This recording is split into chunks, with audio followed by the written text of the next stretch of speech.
Have you ever asked yourself why? In the Qur'an, God describes punishment in more than one way. Sometimes he says it's a humiliating punishment, sometimes painful, sometimes great, sometimes severe, and sometimes everlasting. Are these just different words? Or is there a big secret behind them? The truth is that every word God uses is very precise and not random. God links the type of sin to the type of punishment, as if it's a rule of the punishment fits the crime. First example, arrogance and pride, those who see themselves above others and refuse to worship God. God said, "Indeed, those who disdain my worship will enter hell in humiliation."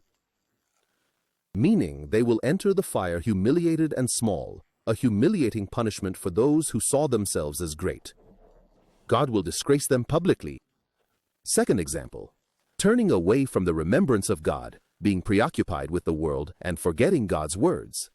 God said, "And whoever turns away from my remembrance, indeed, he will have a depressed life.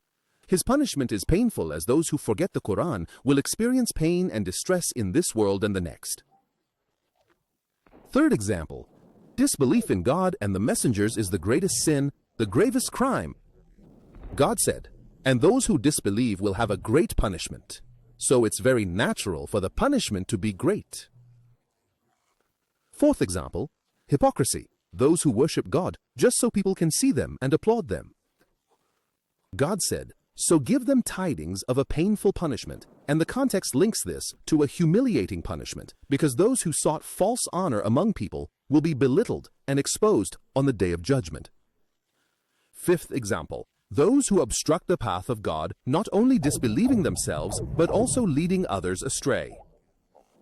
God Almighty said, "Indeed, those who disbelieve and turn people away from the path of God will have a severe punishment because their sin is doubled, so their punishment is also severe." Sixth example, mocking the signs of God, those who ridicule the religion and deny the hereafter. God Almighty said, "And they will have an everlasting punishment because their sin is ongoing throughout their lives, so their punishment is also ongoing, everlasting without end." It's not just different descriptions, but each sin has a punishment that suits it. A humiliating punishment for the arrogant, a painful punishment for the one who turns away, a great punishment for the disbeliever, a severe punishment for obstructing the path of God, an everlasting punishment for the mocker. The Quran doesn't just warn us, it explains God's justice to us. How? Every person will receive exactly the punishment that matches their sin.